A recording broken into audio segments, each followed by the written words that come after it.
Hello बच्चों, कैसे हैं आप सब। हम नया चैप्टर पढ़ने वाले हैं सिमिलर ट्रायंगल्स। 10th क्लास का चैप्टर नंबर 6 है। आज मेरा इसका फर्स्ट लेक्चर है। पहले हम इसके बारे में पढ़ेंगे सिमिलर ट्रायंगल होता क्या है। आप ट्रायंगल्स के बारे में पहले से जानते हैं कि किस टाइप के ट्रायंगल्स होते हैं। आपने 9th क्लास में पढ़ा कॉन्ग्रुएंसी ऑफ ट्रायंगल, और यहाँ 10th क्लास में आपको पढ़ना है similarity of triangle, similar triangle. तो कॉन्ग्रुएंसी का मतलब आपको मालूम है कि एक जैसी चीज़ें, जैसे आपका पासपोर्ट साइज फोटो इकट्ठे आपने बनवा लिए, जीरोक्स कॉपी, जैसे आपकी एनसीईआरटी की बुक है, ये एनसीईआरटी की बुक है और ये एनसीईआरटी की सभी बच्चों के पास एक जैसी बुक है, तो ये कैसी है, कॉन्ग्रुएंट है। तो जब एक जैसी चीज़ का मतलब ये होता है कि उसके एंगल्स बराबर हैं, उसकी साइड्स बराबर हैं, तो वो कैसे होते हैं, कॉन्ग्रुएंट होते हैं। जैसे ये हाथ है, एक के ऊपर एक रख दें तो एक दूसरे के कैसे हैं, कॉन्ग्रुएंट। लेकिन सिमिलरिटी अलग चीज़ होती है। सिमिलरिटी में भी चीज़ें इक्वल होती हैं, पर दोनों चीज़ें इक्वल नहीं होती। जैसे कॉन्ग्रुएंसी हम बोलते हैं angles are equal and sides are equal, दोनों चीज़ें इक्वल होती हैं। लेकिन यहाँ ऐसा नहीं होता। सिमिलरिटी में एंगल्स इक्वल होते हैं, सिमिलरिटी में एंगल्स इक्वल होते हैं, लेकिन साइड्स प्रोपोर्शन में होती हैं। सिमिलरिटी में करस्पॉन्डिंग एंगल्स इक्वल होते हैं और corresponding sides are in proportion होती हैं। यानी सिमिलर फिगर को हम बोलते हैं equiangular figure. Equiangular figure का मतलब होता है सिमिलर फिगर। अब ये देखिए कैसे, मैं एक एग्जांपल देती हूँ कि आपने पासपोर्ट साइज फोटो खिंचवाया और आपको पसंद आया तो आपने उसको बोला पोस्टर साइज फोटो बना दो, तो उसने उसी पासपोर्ट साइज का बड़ा पोस्टर फोटो बना दिया। तो ये पासपोर्ट साइज और बड़ा फोटो ये कैसे हैं, सिमिलर हैं। तब वहां वर्ड आएगा सिमिलर, कि साइड्स को उसने प्रोपोर्शन में बढ़ा दिया, साइड का उसने रेशियो बढ़ा दिया, तो वो हो गया हमारा सिमिलर। जैसे मैं सर्कल की बात करूं, एक और एग्जांपल देती हूँ, मैं मैप का एग्जांपल देती हूँ। जैसे हमारे पास इंडिया का मैप है, तो हम अपने कॉपी में लगाते हैं, छोटे मैप आते हैं जो उसमें हमें कुछ भी भरना रहता है, टीचर्स जब पढ़ाती हैं मैप के बारे में, तो वहाँ हमें स्टेट भरना है। लेकिन वही मैप हमारी दीवारों पे भी लगा होता है, बड़े मैप टंगे होते हैं, दीवारों पे लगे होते हैं, मैप तो सेम ही है, इंडिया का मैप ही है। तो कैसे है वो, एक कॉपी वाला मैप और एक दीवार वाला मैप जो टांगा हुआ है, वो कैसे हैं, सिमिलर है। एक और एग्जाम्पल देती हूँ आपके लिए कि कोई मल्टी बन रही है, या आप भी स्कूल में कोई एक्टिविटी होती है, आपकी एग्जीबिशन लगती है, तो मॉडल्स बनाए जाते हैं। मैडम बोलती है कोई मॉडल बनाइए, तो जैसे हम घर का मॉडल बनाते हैं, आपके स्कूल का मॉडल, तो एक मॉडल बनाते हैं, देखते हैं कि वो एक छोटा मॉडल बना हुआ है और उसमें सारी चीज़ें दिखाई हुई हैं, उसको हम बोलते हैं मॉडल। और जब एक्चुअल में उसको बनाया जाता है तो उसी चीज़ को क्या कर देते हैं, बड़ा बना देते हैं, कि भाई जहाँ जो चीज़ है वहाँ वो चीज़ है, लेकिन उसकी साइज़ कैसी हो गई, बड़ी हो गई। तो वो जो मॉडल और जो एक्चुअल बिल्डिंग, एक्चुअल मॉडल, जैसे आपका स्कूल है, स्कूल का मॉडल आपके रिसेप्शन पे रखा होता है, फिर आपका स्कूल है बड़ा, तो स्कूल का मॉडल और स्कूल एक दूसरे के कैसे हैं, सिमिलर फिगर है। तो ये प्रैक्टिकल चीज़ें हैं कि कहाँ सिमिलरिटी की हम बात करेंगे, कहाँ कॉन्ग्रुएंसी की बात करेंगे। पहले तो वर्ड का मीनिंग हमें अच्छे से क्लियर होना चाहिए। तो आपको समझ में आया। अब देखिए मैंने कुछ एग्जाम्पल्स यहाँ पर लिख रखे हैं। एग्जाम्पल मैंने लिख रखा है कि जितने भी सर्कल होते हैं, ऑल सर्कल आर सिमिलर। अच्छा, सिमिलर का ये साइन होता है, हम लेटा हुआ एस बना दें तो उसको हम बोलते हैं सिमिलर का साइन बोलते हैं उसको। कॉन्ग्रुएंसी तो आपने पढ़ा ही हुआ है, कॉन्ग्रुएंसी का जो साइन होता है वो ऐसा होता है, कॉन्ग्रुएंसी का साइन ऐसा होता है, और सिमिलरिटी का साइन ये ऐसा होता है। क्लियर है। तो जब हम सिमिलर की बात करते हैं तो देखिए ऑल सर्कल आप सिमिलर होते हैं। क्यों होते हैं, कि हम डिफरेंट रेडियस से सर्कल खींच सकते हैं, तो दिखते तो एक जैसे ही है ना सर्कल, बस रेडियस डिफरेंट है। अगर सेम रेडियस के बना दें तो वो कॉन्ग्रुएंट हो जाएंगे, एक के ऊपर एक रख दें, किसी भी चीज़ को एक के ऊपर एक रख दें, वो एक दूसरे को ढक ले, तो उसको हम बोलते हैं कॉन्ग्रुएंट। लेकिन यहाँ चीज़ तो एक जैसी है, लेकिन साइज का डिफरेंट है, साइज उसकी डिफरेंस है, तो यहाँ इनको हम बोलेंगे सिमिलर। स्क्वायर, मैं स्क्वायर फिगर की बात करूँ तो देखो स्क्वायर में ईच एंगल 90 होता है और ऑल साइड्स इक्वल होती हैं। तो अगर मैं छोटा स्क्वायर बनाऊँ या बड़ा स्क्वायर बनाऊँ, भाई ईच एंगल 90 बनेगा, बस साइड का फर्क पड़ जाएगा। साइड कैसी हो जाएंगी, हमारी प्रोपोर्शन में हो जाएंगी। यहाँ सपोज मैंने 3 सेंटीमीटर बनाया तो यहाँ पे मैंने 1 सेंटीमीटर ही बना दिया, या मैं 10 सेंटीमीटर का स्क्वायर बना दूँ तो कहने का मतलब ये है कि एंगल्स इसमें देखिए इक्वल है और साइड कैसी है, प्रोपोर्शन में है। इसकी साइड अलग है, इसकी साइड अलग है। अगर इनका रेशियो निकाला जाए, साइड्स का रेशियो निकाला जाए तो वो इक्वल आएगा, रेशियो इक्वल आएगा। साइड प्रोपोर्शन में कहलाती है, साइड इक्वल नहीं है। तो ये फिगर कैसे है, सिमिलर, यानी all circle are similar, all square are similar, all equilateral triangle are similar. जितने भी इक्विलेटरल ट्रायंगल होते हैं वो सब कैसे होते हैं, सिमिलर, क्योंकि इक्विलेटरल ट्रायंगल में ईच एंगल इज 60 डिग्री। तो साइड्स हम छोटी बड़ी कर सकते हैं, एंगल तो 60 बनेगा, छोटा इक्विलेटर बनाए तो भी 60 बनेगा और बड़ा इक्विलेटर बनाए तो भी 60 बना सकते हैं हम। तो all equilateral triangle are similar. अब हम बात करते हैं, अगर मैंने इस टाइप का फिगर बना दिया, ये मैंने स्क्वायर बनाया हुआ है और ये मैंने रोम्बस बनाया हुआ है, तो रोम्बस और स्क्वायर इज नॉट सिमिलर, क्योंकि यहाँ पर साइड तो बराबर हैं, साइड तो आपको एक जैसी दिख रही हैं, पर यहाँ पर एंगल देखिए, यहाँ पर ईच एंगल 90 और यहाँ पर एंगल कैसे हैं, डिफरेंट है। और सिमिलरिटी की पहली कंडीशन है कि एंगल्स आर इक्वल, यानी इक्वी एंगुलर फिगर ही सिमिलर होते हैं। तो यहाँ पर देखिए एंगल्स कैसे हैं, डिफरेंट हैं। तो जब एंगल अलग है तो is not a similar figure. यहाँ पर मैं बात करूँ, मैंने दो ट्रायंगल बना दिए, यहाँ पर मैंने एंगल लिखा 58, यहाँ पर मैंने लिखा 60 डिग्री, तो थर्ड एंगल हम निकाल सकते हैं एंगल सम प्रॉपर्टी से। यहाँ पर मैंने लिखा 65, यहाँ पर मैंने लिखा 40, तो देखिए दोनों एंगल अलग अलग हैं, यहाँ 65 40 है, यहाँ 58 60 है, तो एंगल अलग है, तो तीसरा एंगल इसका अलग आएगा, इसका अलग आएगा। तो एंगल दोनों ट्रायंगल्स के कैसे हैं, डिफरेंट हैं। तो ये फिगर नॉट सिमिलर, ये सिमिलर फिगर नहीं होंगे। अब देखिए मैंने ये फिगर बनाया, यहाँ मैंने एक एंगल 58 लिखा, दूसरा 60 लिखा, यहाँ पर मैंने एक 58 लिखा, दूसरा 60 लिखा। तो फिगर का डायरेक्शन कैसा भी हम बदल दें, नीचे बना दें, ऊंचा बना दें, टेढ़ा बना दें, लेकिन एंगल सेम बना दें। भाई हम बेस लाइन को सीधी खींचें तो भी हम एंगल बना सकते हैं, बेस लाइन को ऐसे खींचें तो भी हम एंगल बना सकते हैं। देखिए भाई यहाँ पर मैं एंगल फॉर्म कर सकती हूँ, तो मैं यहाँ पर भी तो सेम एंगल फॉर्म कर सकती हूँ। तो एंगल हम फॉर्म कर सकते हैं, पर एंगल सेम होना चाहिए। हमने उसकी डायरेक्शन कैसी ली उससे फर्क नहीं पड़ता कि मैंने यहाँ पर एंगल बनाया है या यहाँ पर एंगल बनाया, उससे फर्क नहीं पड़ता, एंगल हमारा इक्वल होना चाहिए। तो यहाँ पर देखिए 58 60 58 60, ये दोनों एंगल्स कैसे हैं, इक्वल है। तो थर्ड एंगल ऑब्वियस है कि अपने आप ही इक्वल आएगा बाय एंगल सम प्रॉपर्टी। तो ये मैंने आपको डेफिनेशन बताई कि कब ट्रायंगल सिमिलर होते हैं, यानी दो चीज़ें, एक छोटी और एक बड़ी, लेकिन उनके एंगल बराबर और साइड्स कैसी हैं, प्रोपोर्शन में। तो एंगल सिमिलर कब होते हैं, ट्रायंगल सिमिलर कब होते हैं, कोई भी फिगर सिमिलर कब होते हैं, कोई भी फिगर सिमिलर कब होते हैं, जब corresponding angles are equal whereas the corresponding sides are proportional. इसका मतलब सीधा सा है कि जितने भी इक्वी एंगुलर फिगर हैं वो सब कैसे होते हैं, सिमिलर। और अब हमें पढ़ना है सिमिलरिटी ऑफ ट्रायंगल्स।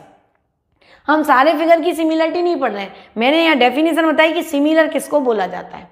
अब हमें पढ़ना है similarity of triangle, similar triangles.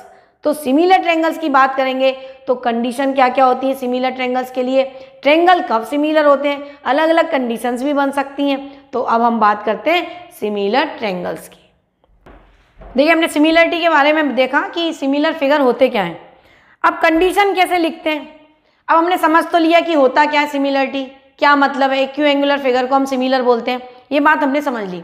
अब अगर दो फिगर सिमिलर हैं तो अब हमें ये पहचानना है कि कौन सा एंगल किसके बराबर है, कौन सी साइड किसके करस्पॉन्डेंस है, किस साइड का हमें रेशियो लिखना चाहिए, क्योंकि angles are equal, corresponding sides are in proportion. ये हमारी सिमिलरिटी की बेसिक कंडीशन होती है।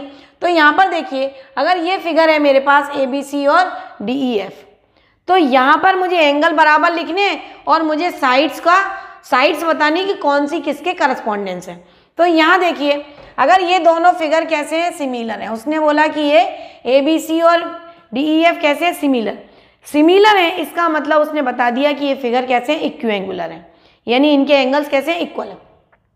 तो यहाँ एक तो हम साइन से पता करते हैं, अगर सेम साइन लगा हुआ है, A पर भी वन राउंड है हाफ राउंड, D पर भी हाफ राउंड है तो A बराबर D है, B पर भी जो राउंड सेम बने हुए डबल तो E पर भी सेम बने हुए, तो B बराबर E है और C बराबर F है। तो ये हमने यहाँ पर लिखा कि A बराबर D, B बराबर E और C बराबर F। तो ऐसे ही हमने ट्रायंगल के नाम लिख दिए कि ABC अगर यहाँ लिख रहे हैं तो A के साथ क्या आएगा, D आएगा, B के करस्पॉन्डेंस क्या आएगा, E आएगा, C के करस्पॉन्डेंस क्या आएगा, F आएगा। उसी हिसाब से साइड्स को प्रोपोर्शन में लिखना है, साइड को करस्पॉन्डेंस बताना है। तो अगर A के अपोजिट साइड BC है तो D के अपोजिट साइड EF है, यानी BC और EF एक दूसरे के करस्पॉन्डेंस हैं। एंगल से पता चलता है कि एंगल के जो अपोजिट साइड लिखी है BC, अगर A के अपोजिट यहाँ BC लिखी है तो यहाँ D के अपोजिट क्या आएगी, EF आएगी। तो ये BC और EF एक दूसरे के करस्पॉन्डेंस है। फिर यहाँ पर हमने बोला AB किसके करस्पॉन्डेंस है, C के अपोजिट है। तो यहाँ पर देखिए F के अपोजिट क्या है, ED, यानी AB और ED एक दूसरे के करस्पॉन्डेंस है। AB और ED एक दूसरे के करस्पॉन्डेंस है। बची हुई CA, तो CA करस्पॉन्डेंस टू FD। तो ये जो चीज़ है लिखने की कि कौन किसके करस्पॉन्डेंस है, ये बहुत ज़्यादा इंपॉर्टेंट है, क्योंकि जितने भी हम जब न्यूमेरिकल करते हैं, जितने भी प्रॉब्लम्स करेंगे, तो ये हमें समझना पड़ता है कि कौन सा एंगल बराबर है तो कौन सी साइड किसके करस्पॉन्डेंस कहलाएगी। ये आपके दिमाग में पिक्चर क्लियर हो गई तो क्वेश्चन बहुत आसान हो जाएंगे। अब मैं दूसरा लेती हूँ, इसी टाइप का मैं सेम लिखा, ABC लिखा, DEF लिखा, लेकिन यहाँ मैंने बदल दिया। ABC लिखा, DEF लिखा, वो सब सेम है, लेकिन यहाँ देखिए मैंने A बराबर F लिखा है। उसने बोला ट्रायंगल कैसे है, सिमिलर है। सिमिलर है यानी इक्विएंगुलर है, यानी A बराबर F है, B बराबर D है और C बराबर E है। तो मैंने यहाँ पर देखिए बदल दिया। तो कहने का मतलब है जब हम ट्रायंगल सिमिलर लिखेंगे तो जो एंगल जिसके करस्पॉन्डेंस है वही आएगा, क्योंकि हमें बिठाना तो सेम जगह पे ही पड़ेगी चीज़ को। जो एंगल जिसके बराबर है वो उसके करस्पॉन्डेंस लिखना पड़ेगा। तो पहले मैंने फिगर का नाम लिखा ABC, तो पहले हमने फिगर का नाम लिख दिया ABC पहले वाले फिगर से। अब दूसरे वाले फिगर का नाम अब हम इसको देख के लिखेंगे। अब हम लिखेंगे कि A बराबर कौन सा एंगल है, F, तो A जहां लिखा हुआ है वहां हम क्या लिखेंगे, F लिखेंगे। फिर यहाँ पर देखिए B लिखा हुआ है, यहाँ पर B लिखा हुआ है और B जैसा बराबर एंगल तो D है, तो जहाँ B लिखा हुआ है तो अगले ट्रायंगल में क्या लिखा जाएगा, D। तो जहाँ B लिखा है वहाँ हमने क्या लिख दिया, D लिख दिया। ये बहुत बहुत इंपॉर्टेंट चीज़ है। फिर हमने क्या करा, जहाँ पे C लिखा हुआ है तो जहाँ C है वहाँ C के बराबर E है, तो C के बराबर E है, तो जहाँ C लिखा है वहाँ E। तो मेरा ABC ट्रायंगल का करस्पॉन्डेंट सिमिलर ट्रायंगल कौन सा हुआ, FDE। यहाँ पर जबकि कैसा था, ABC और DEF, जबकि यहाँ करस्पॉन्डेंस, क्योंकि एंगल मैंने बदल दिए, एंगल जो इक्वल आ रहे थे उनकी पोजीशन चेंज है, तो यहाँ ABC के सिमिलर ट्रायंगल होगा FDE। तो ये जो चीज़ है समझने वाली, ये बहुत ज़्यादा इंपॉर्टेंट है। अब उसी के हिसाब से साइड्स आएंगे। तो देखिए A के सामने क्या है, BC, तो F के सामने क्या है, ED, तो BC और ED एक दूसरे के करस्पॉन्डेंस साइड हैं। फिर यहाँ पर देखिए, यहाँ पर मैंने लिखा BC, यहाँ पर मैंने लिखा AB। अगर मैं AB ले रही हूँ तो AB किसके सामने की है, C के सामने। C एंगल किसके बराबर, E के। तो जब मैं AB लूँगी तो मुझे FD लेना पड़ेगा E के सामने वाली साइड को। तो AB करस्पॉन्डेंस टू FD होगा, AB करस्पॉन्डेंस टू FD होगा। फिर यहाँ पर देखिए अब मैंने लिखा AC साइड लिख रहे हैं, तो इस ट्रायंगल में कौन सी साइड होगी इसके करस्पॉन्डेंस, ये हमें बताना है। तो AC कौन से एंगल के अपोजिट है, B के, और B एंगल किसके बराबर है, D के, तो यानी D के अपोजिट साइड क्या है, EF। तो AC के करस्पॉन्डेंस साइड आएगी EF, AC के करस्पॉन्डेंस साइड आएगी EF। अब इसका एक और तरीका है, अगर हमने एंगल समझ लिए कि कौन किसके बराबर है, तो एक बहुत आसान सा तरीका मैं आपको बता रही हूँ कि हमने ये जो चीज़ है ABC सिमिलर टू FDE, तो अब हम साइड को यहीं से लिख सकते हैं, हमें बार बार यहाँ देखने की ज़रूरत नहीं है। हमने एंगल्स को समझ के लिख दिया कि भाई कौन सा एंगल किसके बराबर है, ये हमने यहाँ पर इसकी पोजीशन बना दी। सिमिलरिटी जब फिगर में लिखी तो हमने ये व्यवस्थित लिख दिया। अब हम क्या करेंगे, यहीं से देख के लिख देंगे। तो यहाँ पर देखिए ये जो है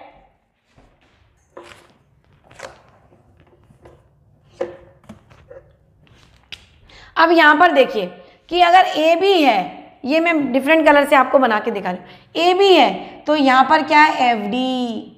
तो ए बी और एफ डी कैसे करस्पॉन्डेंस, तो यहाँ पर देखिए ए बी और एफ डी कैसे है करस्पॉन्डेंस। तो हम डायरेक्ट यहाँ से चेक कर सकते हैं, जहाँ ए बी लिखा हुआ है फर्स्ट 2 लेटर ले लिए, तो यहाँ पर भी फर्स्ट 2 लेटर ले लिए एफ डी, तो A B correspondence to F D. अब यहाँ पर हमने बी सी लिया तो यहाँ पर हम क्या लेंगे डी ई, यानी लास्ट के 2 लेटर ले रहे हैं तो यहाँ पर लास्ट के 2 लेटर, तो बी सी क्या है डी ई के करस्पॉन्डेंस होगा। तो ये देखिए ये बी सी जो है डी ई के ई डी के करस्पॉन्डेंस है। ये मैंने आपको बता दिया कि बी सी जो है ई डी के, देखिए यहाँ से बी सी लिया, यहाँ पे डी ई लिया, तो यहाँ पर भी देखिए जब मैंने एंगल से बताया था तो भी वही चीज़ आ रही थी, बी सी और ई डी कैसे हैं एक दूसरे के करस्पॉन्डेंस है।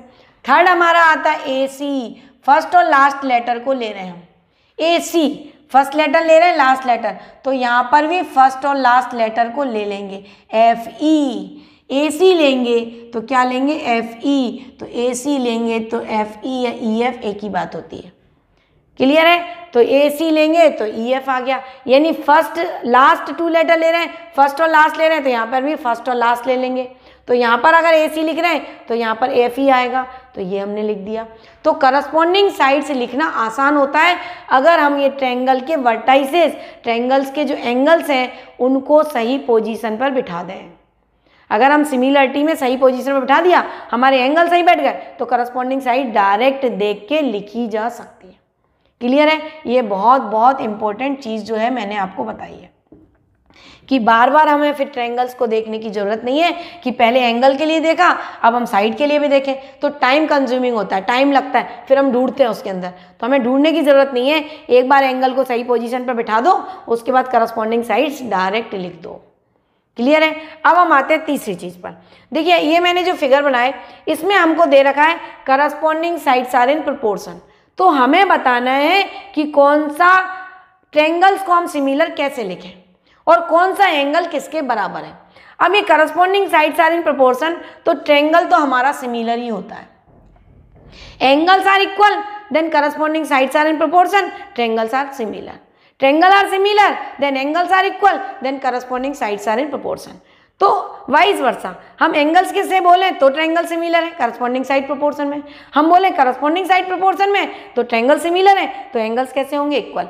लेकिन अब हमें ये पहचानना है कि करस्पॉन्डिंग साइड्स दे रखी हैं तो कौन सा एंगल किसके बराबर होगा। अब ये समझ लीजिए, यहाँ पर मैं देखती हूँ, यहाँ पर देखिए एम एन लिखा हुआ है, एम एन, तो यहाँ पर मैंने देखा ये एम एन, तो एम एन किसके सामने वाले एंगल के, एल के, तो मैंने यहाँ पर एंगल लिख दिया एल। एम एन के सामने कौन सा एंगल है, एल, तो मेरा एंगल आ गया एल। अब यहाँ दूसरा रेशियो किसका है, एम एन के साथ रेशियो वो कौन सी करस्पॉन्डिंग साइड्स का बना रहा है, ए सी का। तो यहाँ पर दूसरे फिगर में मैंने देखा ए सी मेरी साइड है ए, और ए सी के अपोजिट एंगल मेरा क्या है बी, तो मेरा एंगल आएगा बी। कौन सा एंगल एल के बराबर कौन सा एंगल होगा, बी एंगल होगा। ये हम यहाँ से पता करेंगे। अब जो साइड का प्रोपोर्शन लिखा है वहाँ से हमें एंगल चाहिए, पहले हमने एंगल से साइड लिखी थी, अब हम साइड से क्या लिख रहे हैं, एंगल लिख रहे हैं कि अगर करस्पॉन्डिंग साइड्स का रेशियो दिया है तो करस्पॉन्डिंग एंगल्स कौन से होंगे। तो यहाँ पर जब एम एन है, एम एन के अपोजिट एल है, तो यहाँ पर ए सी है, ए सी के अपोजिट बी है, तो एल बराबर बी हो गया। अब दूसरा देखिए, अब ये वाला देखिए एल एन दिया हुआ है, अब यहाँ पर एल एन दिया हुआ है तो एल एन माने ये वाला, एल एन की मैं बात करूँ तो एल एन मेरा ये वाली लाइन जो है मेरी एल एन है, ये एल एन है, तो एल एन के सामने वाला एंगल मेरा क्या है, एम एंगल है, तो एल एन के सामने वाला मैंने एंगल एम लिख दिया। अब मुझे दूसरे में चाहिए तो एल एन के साथ कौन सा रेशियो है, बी सी का, कौन सी साइड है करस्पॉन्डिंग, बी सी। अब मैं यहाँ पर देखूंगी ये बी सी, ये मैंने देखा यहाँ पर ये बी सी, और बी सी के अपोजिट एंगल क्या है, ए, तो यानी एंगल एम के इक्वल आएगा एंगल ए। बिल्कुल ध्यान से समझना कि जब यहाँ पर एल एन है तो करस्पॉन्डेंस में बी सी दिया है, तो एल एन के अपोजिट एम है तो बी सी के अपोजिट ए है, तो एम बराबर ए होगा। क्लियर है। अब हमारा आता है ये वाला एल एम। अब एल एम की मैं बात करूं तो एल एम की हम बात कर रहे हैं, तो यहाँ पर देखिए आप, जब हम एल एम की बात कर रहे हैं तो ये वाली साइड आ रही है मेरी, ये LM की हम बात कर रहे हैं। ये वाले के सामने वाला जो एंगल है वो क्या है मेरा, N एंगल है। इसके सामने वाला एंगल मेरा क्या है, N, तो मैंने पहले N एंगल लिख दिया। क्लियर है। अब यहाँ पर देखिए इसके करस्पॉन्डेंस क्या है, AB, तो इसके करस्पॉन्डेंस क्या है, AB, या ये वाली साइड है AB, तो AB के अपोजिट एंगल हमारा क्या है, C, तो यानी N के अपोजिट क्या आएगा, एंगल C। तो यहाँ पर देखिए मैंने कैसे पहचाना कि अगर करस्पॉन्डिंग साइड्स का रेशियो दिया है तो एंगल्स हम कैसे लिखेंगे। अब हमें एंगल पता चल गए तो हम ट्रायंगल का नाम लिख सकते हैं। ट्रायंगल का नाम कैसे लिखेंगे, ट्रायंगल LMN, सिमिलर होगा, ट्रायंगल L की जगह क्या आएगा, B, M की जगह क्या आएगा, A, N की जगह क्या आएगा, C। तो ये जो है LMN सिमिलर होगा, L की जगह क्या आएगा, B, M की जगह आएगा A, N की जगह आएगा C। तो ऐसे हम एंगल्स लिख सकते हैं और ट्रायंगल्स का नाम लिख सकते हैं।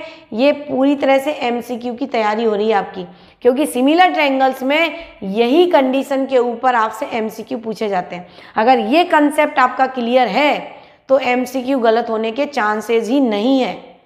यानी कंसेप्ट क्लियर है तो सिमिलर ट्रायंगल इजी है, कंसेप्ट नहीं बन रहा है तो सिमिलर ट्रायंगल टफ है। तो मेरे साथ आप बने रहेंगे तो ये कंसेप्ट जो है मैं आगे भी जो क्वेश्चंस कराने वाली हूँ उसमें एक एक चीज़ फिर से एक्सप्लेन करूँगी। यहाँ मैंने बताया, क्वेश्चन के साथ भी बताऊँगी, तो आपको अच्छे से समझ में आएगा कि सिमिलरिटी करना कैसे। बहुत ईजी क्वेश्चन है, बशर्ते आपको ये कंडीशन, ये चीज़ें लिखना अच्छे से आए। तो आप मेरे साथ बने रहिए। अगले लेक्चर में हम करने वाले हैं BPT, बेसिक प्रोपोर्शनलिटी थ्योरम, और इसकी कंडीशन कि कौन कौन सी कंडीशन होती हैं सिमिलरिटी की। अभी तो मैंने केवल आपको बताया कि सिमिलरिटी लिखते कैसे, अब हम बताएंगे कौन कौन सी कंडीशन होती हैं जिस पर हम बोलते हैं कि ट्रायंगल कैसे सिमिलर है। फिर हम उसके बाद पढ़ेंगे इस पर सिमिलरिटी के ऊपर हमारी एक और थ्योरम है BPT, बेसिक प्रोपोर्शनलिटी थ्योरम। आगे भी और थ्योरम है, एरिया थ्योरम है, बहुत सारी आगे भी थ्योरम है, वो हम उसके बाद करेंगे। उसके ऊपर क्वेश्चंस करेंगे, MCQ क्वेश्चन उन पर भी बनते हैं, तो वो सारे करेंगे। तो आप मेरे साथ बने रहिए। थैंक यू बच्चों।